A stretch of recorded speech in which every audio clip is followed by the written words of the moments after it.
कपड़े धोने वाली बहू। शादी के पहले से ही विभा को कपड़े धोने का बड़ा शौक था। कभी नल के नीचे तो कभी तालाब के पास। अरे मेरी नीली वाली लुंगी नहीं दिख रही है। विभा की अम्मा, कहाँ रखी है लुंगी? अरे वो तो विभा ने परसों ही धोकर रखी थी आपकी अलमारी में, देखो वहीं होगी। वो ना मैंने आज धो दी, मुझे लगा कि गंदी हो गई होगी। अरे कैसे गंदी हो गई थी? उसे तो मैंने पहना भी नहीं। हे भगवान, इस लड़की के कपड़े धोने की आदत से परेशान हो गया हूँ मैं। जितना तो घर में राशन नहीं आता, उससे कहीं ज्यादा डिटर्जेंट पाउडर का खर्चा है। इसकी शादी करवा दो, शादी जाए अपने घर में ही करे काम, फिर चाहे घर के कपड़े धोने हो या पूरे गांव के। हाँ ठीक बोल रही हो, देखता हूँ मैं कोई लड़का। वो दिन भी आ जाता है जब विभा को देखने लड़के वाले आ जाते हैं। लड़की मुझे अच्छी लगी। होने वाली सास कहती है, बेटी अगर कुछ पूछना है तो पूछ लो। वैसे तो हमारी लड़की बहुत ही शर्मीली है, जो बोल दो वो मान लेती है, इसे क्या पूछना होगा। अरे कैसी बात कर रही हो माँ, मुझे इन लोगों के घर रहना है, सवाल तो कई है। हाँ हाँ बेटा, पूछ लो ना, क्या पूछना है। आप लोगों के घर कपड़े कौन धोता है? सास का मुंह बन जाता है। देखो, अगर तुम ये कहना चाहती हो कि तुम्हें कपड़े धोने नहीं आते तो सुन लो, कपड़े मैं ही धोती हूँ, लेकिन तुम्हारे आ जाने के बाद मैं रुमाल तक नहीं धोऊंगी। अरे चुप रहना भाग्यवान, बहू बेचारी घर आई नहीं, उसे डराना शुरू कर दिया। वो क्या है ना बिटिया, अभी तक तो ये कल्लू की माँ ही धोती थी, लेकिन अब तुम्हारे पापा तो दहेज में वॉशिंग मशीन देंगे ही। तभी विभा की माँ बोल पड़ती है, सवाल भी पूछा तो क्या। वैसे भाई साहब, मशीन की तो फिर भी कपड़े धोने की कैपेसिटी होती है। मतलब जो बिटिया दे रहे हैं ना विभा, इसे कपड़े धोने का बहुत शौक है। ये आप लोगों के क्या, आस पड़ोस गांव मोहल्ले सबके कपड़े धो दे और उफ तक ना करे। बाहर देखा नहीं आपने कितने कपड़े सूख रहे हैं? सब हमारी बिटिया ने ही तो धोए हैं। बस भी करो ना माँ, शर्म आ रही इतनी तारीफ सुनकर।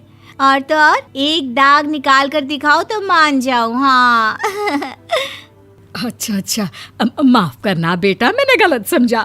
हमें तो रिश्ता बहुत पसंद है। और ऐसे जुड़ जाता है रिश्ता कपड़े धोने का शौक रखने वाली विभा का। उसकी शादी हो जाती है कोयला फैक्ट्री में काम करने वाले कल्लू के साथ। शादी के बाद अचानक विभा चिल्लाती हुई सास के पास आती है। सासू माँ, अरे सासू माँ कहाँ है आप?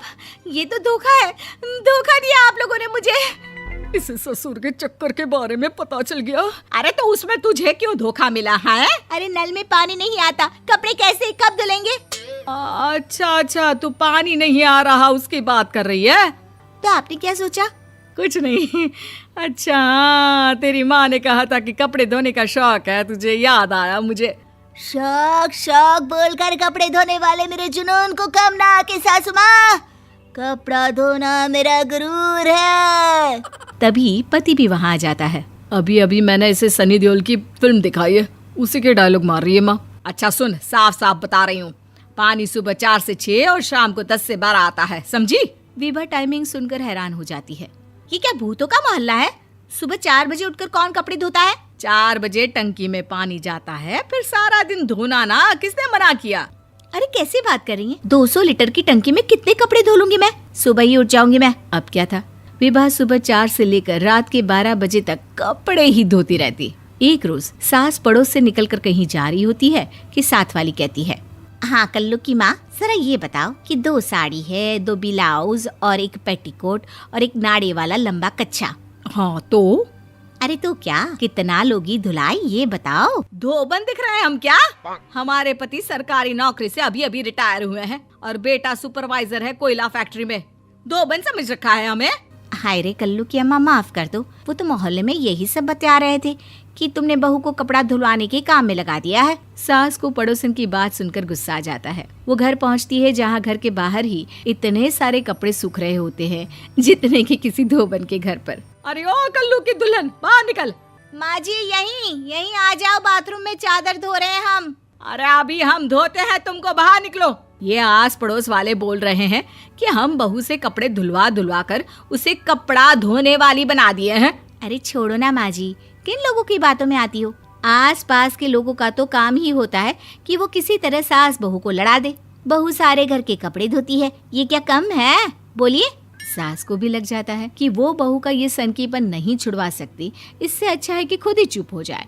एक रोज सास और बहू मंदिर जाते हैं, जहाँ सास की साड़ी वहाँ खड़ी भीख मांगने वाली से मिलती है। माँ जी क्या बात है, आपकी साड़ी उस भिखारन से कितनी मिल रही है ना? हाँ हाँ देखो तो, दोनों की साड़ी मिल रही है। क्या बात है कल्लू की अम्मा, तुम खुद को तो अफसर की बीवी बताती हो और ऐसी सिंपल सी प्लेन साड़ी पहनकर घूमती हो। सिंपल और प्लेन नहीं है ये साड़ी। तो क्या सोने के धागे से फूल बने हैं? कुछ भी सासू माँ, कुछ भी। हाँ बने थे इस साड़ी में सोने के धागे से फूल। मेरे पति लेकर आए थे मद्रास से स्पेशली मेरे लिए 10,000 की। ताहे भाई साहब इस भिखारन के लिए भी सेम टू सेम साड़ी लेकर आए होंगे 10,000 की। सास उस वक्त तो कुछ नहीं कहती, लेकिन बहू के साथ घर आती है और अलमारी से एल्बम निकाल कर लाती है। ये साड़ी देख रही है, ये वही साड़ी है जिसे मैंने अभी पहना था। इस साड़ी में ये जो चमकदार फूल दिख रहे हैं ना, ये सोने के धागों से काढ़े गए हैं।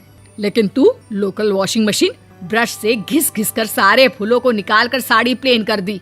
मुझे माफ कर दीजिए सासू माँ। और तो और, जब मैंने तुझे तेरी गलती के लिए कुछ नहीं कहा, लेकिन तूने तो सबके सामने मेरा मजाक ही बना दिया। क्यों? बहू को समझ में आ जाता है कि अब से उसका कपड़े धोना बंद।